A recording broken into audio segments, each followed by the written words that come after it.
Fa gairebé 300 anys la gent es distreia així. Al segle XVIII es van inventar uns aparells per crear en l'espectador la il·lusió d'una imatge en 3 dimensions.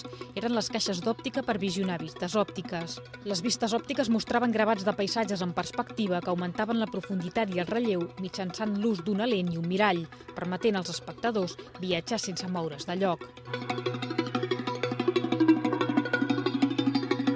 La vista òptica era un mitjà o un element d'entreteniment, tant per les classes populars, on hi havia venedors ambulants, per exemple, que en les fires, als mercats, les festes, gràcies a una màquina òptica, projectaven aquestes imatges i amb les quals l'espectador podia fer un viatge imaginari, o també dins de les classes més il·lustrades o més adinerades, que tenien ja ells mateixos una eina, que era el zograscop, que és la que tenim a l'exposició, que també els permetia fer aquest viatge. Però no cal que ens traslladem al passat per fer un viatge imaginari.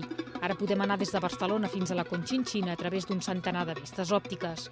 L'exposició Visions del món, col·lecció de vistes òptiques del segle XVIII, ofereix tot un seguit de paisatges reals d'arreu del món i d'esdeveniments històrics, socials o bèl·lics. Algunes estampes es pintaven de colors per obtenir-ne més lluminositat, d'altres oferien paisatges nocturns i tot i que cadascuna representava una visió del món, aquesta era sovint imaginada i qualsevol semblança amb la realitat era pura coincidència. Conceptualment és molt semblant al cinema. La gent quan projectava aquestes imatges, quan mirava aquestes imatges, evidentment es pensava que eren imatges reals.